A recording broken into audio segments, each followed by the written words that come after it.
I need to confess that I just bought like 3 perfumes that I have no idea how I will pay off. This is what 10 plus years of hoarding and collecting makeup brushes looks like. I don't even know how many there are. My man just came through and financed his brand new Chrome Hearts hoodie. How you feeling, bro? Okay, so today I have an overconsumption video for you guys to show you how crazy all of this has become, whether it's the insane marketing we see every day or influencers trying to sell you products, to just trying to be a part of a new trend or fad to fit in. This kind of stuff is hurting everyone's bank account now. We have a ton of stuff to go over, many different forms of overconsumption, along with comments from you guys from previous videos. So if you want to be featured on a future video, leave in the comments down below. But I think you know what we have to start off with: the influencers trying to sell you something while also showing you a ridiculous amount of products. Let's talk about my favorite products of 2025 so far. And we're already 6 months into the year. Hello! Now, starting off with some of my favorite perfumes. First one, I've almost gone through 3 bottles. It's 509 by Stools. Let's reorganize my entire perfume room. And we have over 120 shelves, so let's see if we could fill it up. Okay, so we currently have 3 people working, and guys, let's get in there. Right here's all my body sprays. We have Okcha over here. Anthony and Jay's working on the niche fragrances while Jenny's working on noise. So I just kicked everyone out and I finished my Kayali set. Okay, so you could understand what's just happening in this video. This has become the norm for all of these types of influencers now. An entire room dedicated to the products that they're trying to sell you through affiliate links now. Most of the time we see this with makeup products, really anything from Bath and Body Works, but now we're seeing it with fragrances. And I don't think I have to tell you how unbelievably expensive some perfumes and colognes could cost. So when you really start adding this up, an entire room full of it, it almost makes the makeup or hygiene type of videos look like nothing, because this costs so much money. And I mean, there's video after video showing this has been up on screen. If you watch this kind of stuff for entertainment, you're almost bound to start over-consuming like this, whether you could afford it or not. Social media gives you that want to fit in and be a part of the crowd, and it could really hurt your wallet at the end of the day. But we could transition over to this creator showing just some of the items she purchased because she has a shopping problem. Things I've bought because I have a shopping problem. Hermes Picotin 18 with a twilly, 4 Rhode peptides, a diptyque candle which hasn't been opened in months, the Row cami, a Mirapollet cami, a YSL purse, vintage Chanel dress, 2 Clé de Peau foundations, a Mirapollet skirt, a Kate cami, Celine Triomphe purse, Prada sunglasses, a Mirapollet dress, Dana Foley flutter top, a Realization Par dress. So with just those 3 quick videos, we're talking about $15,000 worth of merch, all basically because of the brand names, which a majority of them I didn't even know, because that's what they're selling you at the end of the day. None of the modern materials are actually worth purchasing anymore. You could have an argument for some of the vintage luxury items, but now it's all made of plastic and really crappy leather, and the MSRP is at all-time highs. We could go over to a clip that's definitely done the rounds on the internet. You've probably seen it before. Everybody thinks it's ridiculous, but it's not too far off of what's actually happening in real life. My man just came through and financed his brand new Chrome Hearts hoodie. How you feeling, bro? Woo, feeling good, man. How much you put down? I put 150, man. 150, that's it? Yes, sir. Yes, What's sir. your monthly payment? $42 a month. $42 for how long? 72 months. Woo! Oh, man. Congratulations, bro. Yes, sir. Yes, sir. It's the happiest day of my life. So this video is very similar to the Joe the Car Plug videos we've seen, where somebody's purchasing like a used BMW 5 Series. They only put like $1,000 down and it's $500 a month for like 200 months. You know, something completely ridiculous, and we'll go into the algorithm because of the engagement. But once you think about it, this isn't super far off from what's happening now. But real quick, we can look at a couple of the comments because it still is funny. Financing a hoodie is crazy. They're gonna repo it by taking it off out of nowhere by some random dude. $3,174 is crazy. That's how much you're actually going to pay if this was real. Congrats, bro, like he bought a car. Now, of course, this is an extreme number, but from the first clip, financing a hoodie is crazy. That's exactly what people are doing with buy now, pay later. You could use them on almost any website now, including clothing stores. So how far off is this really? Because you've seen the headlines where people aren't paying back their Klarna payments. So that means that interest starts accruing, and you can pay a ridiculous amount of money for a hoodie that you financed. But I guess people don't think about it that way. They just become brainwashed by consumerism. I need this wallet like immediately. I have never been so obsessed with something in my life. I think that this is so incredibly gorgeous and unique, and it's like so special from Louis Vuitton, and just like it's perfect for summer. I want to get it in Capri while I'm there, but of course it's sold out in the Capri store as of right now. So I'm hoping they restock it. It is also sold out in Italy online, and it is sold out entirely in the United States. So, I will be on the hunt for it. Also, if you don't like the blue one, I have this green one, this orange one, and this white one.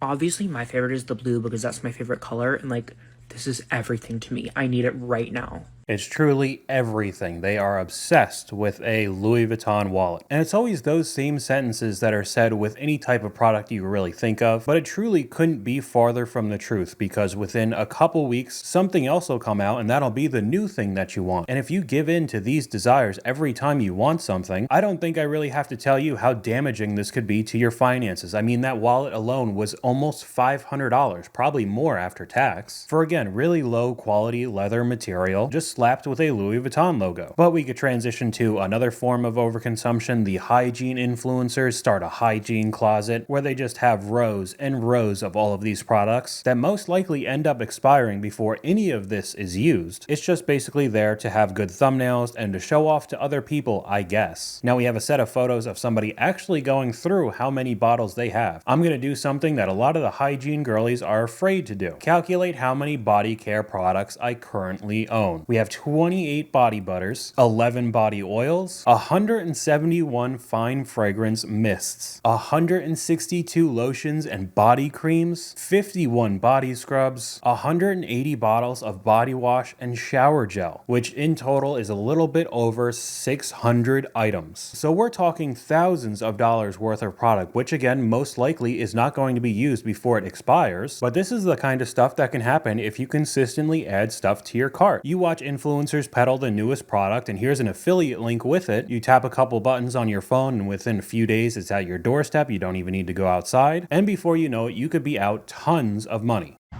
We need to cut the bull with the $80, $100, $150 sweatshirts. They're not even nice. And this is an epidemic. I'm seeing these sweatshirts literally everywhere, from this brand to that brand, to this influencer to that influencer. Why the are you guys buying $150 sweatshirts? It's Gildan. It's Comfort Colors. Stop.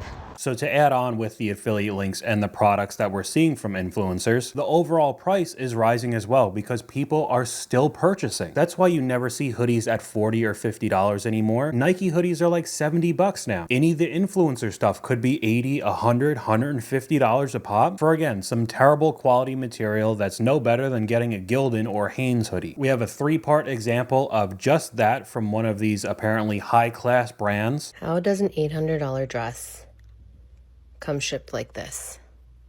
This is a dress. Some of you have been asking to see the dress. This is the Rialto Ruffle Maxi dress in Cotton Candy Swirl. I just thought the colors were really beautiful for beach pictures that we'll be taking in Hawaii this summer. Looks like it is mostly viscose, part silk, and then the lining is polyester.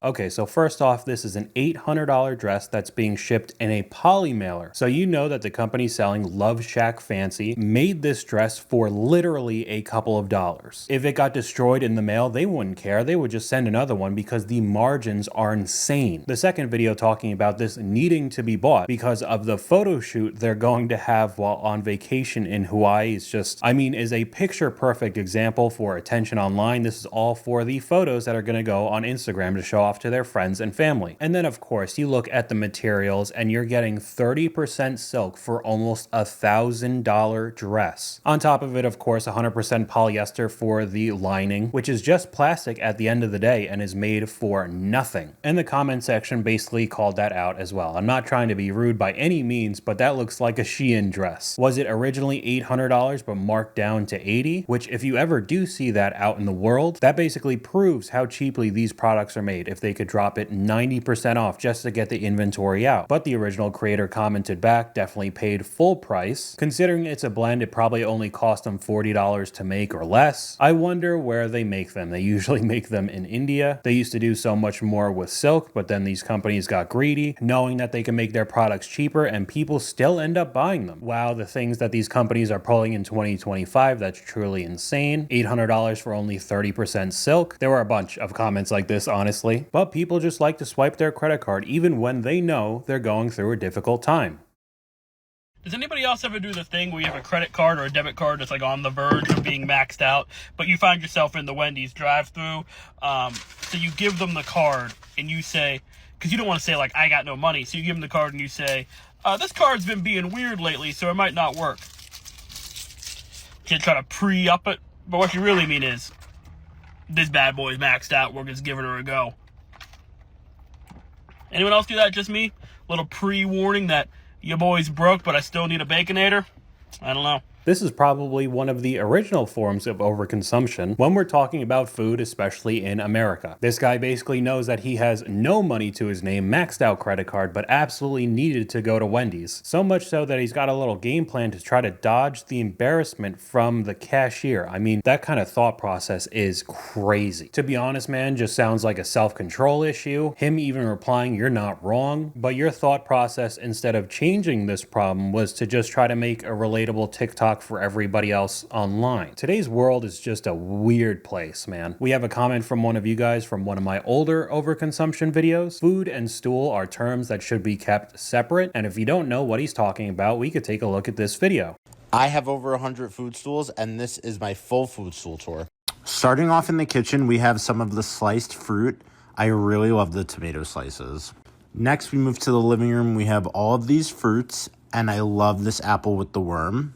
And we absolutely can't forget the raspberry on top of the bookshelf. Okay, this is like a 3-minute long video just running through all of these different items that he has. But if you don't know what this is, it's pretty straightforward. It's a whole bunch of stools that you're supposed to sit on that are made to look like different food items. And people have kind of taken it too far and have just obsessed over collecting them, which I remember looking up the last time were anywhere from $40 to $60 per stool. So we're talking about $5,000-ish just with this collection alone. And it's just kind of scattered throughout all of his house. It's clearly not being used for what it's supposed to be. I know most likely it was just made in the first place for decoration, and I know people like to collect things and they have hobbies, and I'm not saying that you're not supposed to enjoy anything, everything's a waste of money, blah blah blah, but to me this kind of looks like another fad, another trend to share with other people online, and when there's a new fixation and something else comes out, all of this turns into just a massive waste of money because you didn't really like it. It was just something to fixate on for a little while. We could take a look right here. The top comment is the plan to decorate your home around these and utilize them, or just have them sitting around everywhere. A legit question. Well, honestly, I feel like you do know the answer to that, but we could go into some more fads that I'm seeing recently, everything that I remember in the past, just to add on to this being a passing interest. I feel like everybody knows the newest one right now is the Labubus, those little dolls with the creepy faces. Everybody's running around, they absolutely need it, paying a whole ton of money for it as well. Some of them I've seen retail from the company actually making them for like $150 each, but there's a whole nother craze of people running around right now in stores trying to get them as soon as it opens. One that I bet a bunch of people already forgot about because it happened, what, a month ago, are the Trader Joe bags that weren't anything special. They were just a few different colors, but another clip up on screen, people running over. I didn't know I was going to fight grown women at 8 a.m. That fad already seems like it died out. Another fad that is way less popular now is the Funko Pops. People were collecting, had thousands of them. They were reselling for a whole bunch of money, and now people barely talk about them. Same thing with the Squashmallows. They were just little circular plushies instead of it being figures like the Funkos. Another one that I didn't even know was that big of a thing was Jellycats. Massive collections of these plushies, very similar to the Squashmallows as well. And of course, the Stanley phase that we've gone over a few times. You could also talk about Beanie Babies. I know that there are probably a ton of them that I'm missing as well, but overall, I'm trying to say that these things go in and out of popularity very quickly, and if you try to jump on all of these trends and get massive collections when you really don't truly like them in the first place, it just ends up being a massive waste of money.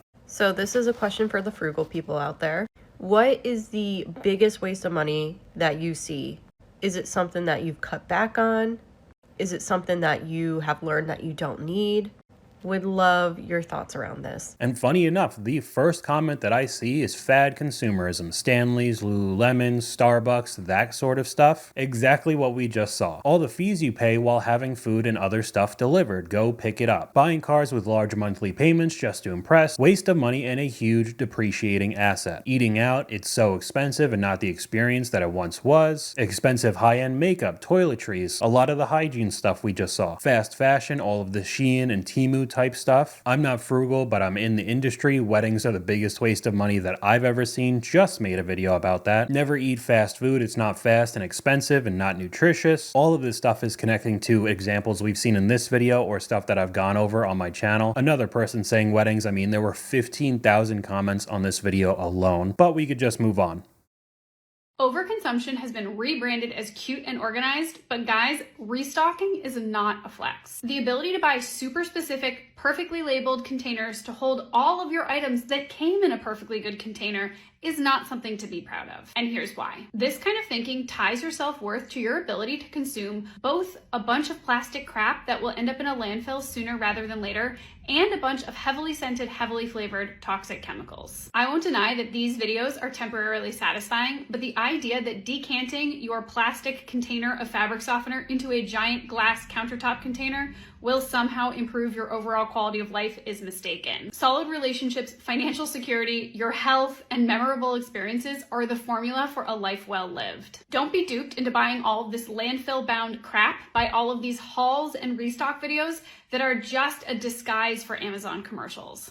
Stop solving problems that don't exist. That's exactly what I was thinking of at the end. These are huge ads for Amazon products that are $10, $15, $25 a pop, so it's not that expensive. And oh, you have Amazon Prime. It could show up at your door tomorrow morning. So I'm going to get this weird obscure product that I'm probably never really going to use, but you went through the influencer's affiliate link, so they get a portion of the money and they keep making these types of videos. It's honestly gotten so popular that now even the big brands are trying to hop on this trend. The ridiculous Stanley videos we see where it has an entire backpack on it, keychains, a ring around it for food. It just looks stupid at the end of the day, but here's the actual Cheez-It account trying to connect with the Gen Z audience and, you know, please buy some Cheez-Its. It's just so weird to me. Now, I don't know how long I'm going to last in this video because we're going to take a look at probably the worst example of these ASMR makeup overconsumption videos. It just makes me really uncomfortable.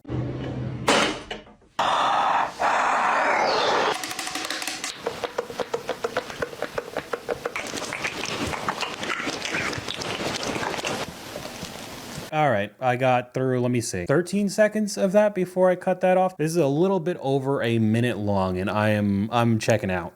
The connection between the ASMR really loud, uncomfortable sounds, at least in my own opinion, and the restock and makeup type influencers is just a very weird thing to me. I don't know who enjoys watching these videos, but I guess some do because they keep getting pumped out all the time. If you do know what's actually going on in these videos, it's just another advertisement showing the camera exactly what product they're using, so you can guarantee if you went over to the description of her channel, everything is linked below so she could get some money. I have so many more examples for this video. I mean, I guess I could just speed run through some of them with the influencers up on screen just showing how many brushes she has alone for her makeup products. The amount of lip products I bought in the past 2 days. No, I'm not okay. More of the self-care routines that are supposed to be aesthetically pleasing, but is overall just a whole bunch of different products that are pink. Here's one of a wall of unused candles from Bath and Body Works, not even using them. You barely know which one's which because they're all in the cardboard containers. I mean, what's the point? You have more clips of people trying to jump onto this trend. Does this count as overconsumption core with just a whole messy shelf worth of products? Another one, if it's pink, I need it. The same type of aesthetic. I think we're done with the examples in this video. I need a lot more of the de-influencing. We could start off with a comment from one of you guys. This is the reason why so many people are in credit card debt. I bet a lot of these shoppers are in debt. And we have somebody right here with that exact experience.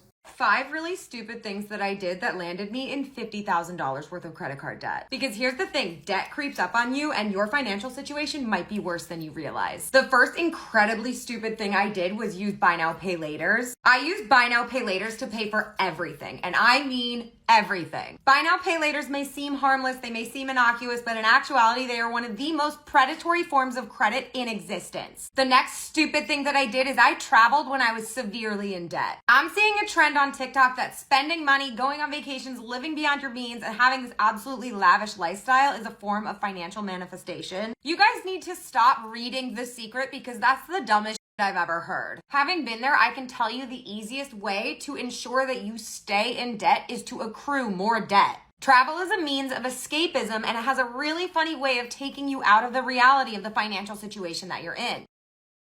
But I saw all of my favorite influencers go to Coachella and have everything paid for, by the way. I want to go on vacation as well and go shopping in Europe and feel like I'm one of these famous celebrities, when we're not. We're just normal people. The next thing I did was I did not keep a budget. I think a lot of people think that like, oh, she just landed in debt because she shopped like a head. And while part of that is true, I would say the vast majority of my debt that I was cycling through was caused by just living beyond my means. You cannot stay on top of your spending if you are not tracking it. The next really stupid thing that I did was I bought the cheap version of the thing that I actually wanted. Instead of just pausing my spending, setting money aside, and saving up for the thing that I actually wanted, I would buy 5 to 6 inferior versions of that thing, trying to approximate the thing that I actually wanted. What did I wind up with? A closet full of clothes that I spent probably the same amount of money on as the actual item costs. Only because I didn't like those things as much, I just didn't wear them. It was a complete and total waste of money. Do yourself a favor and wait for the things that you actually want, because I'm telling you, it's worth it. That leads right into shopping on Temu, on Shein, on Amazon a lot now with their clothing as well. All of it is just low quality crap, and I'm not saying that any of the really expensive brands are the high quality stuff that the dupes are just trying to copy, but if you see a deal that's too good to be true, that, oh, these are just like Gymshark leggings, or Lululemon, any of the other athletic brands, and they're only $5 on Amazon, you kind of have to know what you're getting. And the fifth really stupid thing that I did was try to convince myself that my situation wasn't that bad. I think almost everyone that's in debt downplays the severity of their debt. It took years of being stuck in the cycle of spending money and paying it off for me to realize that if I didn't change my tune, I'd be facing bankruptcy. It wasn't until I put my big girl pants on, sat down, tallied up my total debt, and really faced the truth of my situation that I was able to realize just how bad my situation actually was and change my tune and do something about it. You can't fix the problem if you're stuck in denial about it. But that's honestly exactly what people do. They'll make up excuses constantly saying that it's okay, I'm not as bad as this other person, this other situation that I know, or I make good decisions on certain things like this real quick. POV, you're flying economy wearing Hermes and Cartier because first class was $5,000 for 6 hours, but a tennis bracelet is $5,000 for life. I don't think I have to tell you how expensive flights can be, but justifying and spending the same amount for a random piece of jewelry still puts you at negative $5,000. Girl math, you just made 5K. This is exactly the way my brain works. I'm so glad I'm not the only one. Oh man, okay. I think this is the last clip we're showing today because this was a lot more depressing than I thought, but we have some pages that are doing the exact opposite of the Amazon influencers, basically showing you tons of products that are popular now and they test and realize that it's just crap. These are the worst products we tried in May after testing hundreds. First up, for white tanks, both H&M and Zara were very see-through. Then this aloe sweat set peeled after just 2 to 3 washes and looked like this after a few months. The Mighty Loo sticky bra didn't hold up in our sweat test, and we tested 9 umbrellas and this one kept blowing over and turning inside out. Finally, we saw no difference with the slip plumping kit at all. I would much rather watch this than the top 10 Amazon must-buys of June 2025, just showing you all of the current popular products and how bad they actually are. But that's all I got for you guys today. Let me know what you guys think in the comments down below. YouTube thinks you'll like this video popping up on screen right now, but hopefully you guys enjoyed this video. If you did, please leave a like, and I'll talk to you guys later.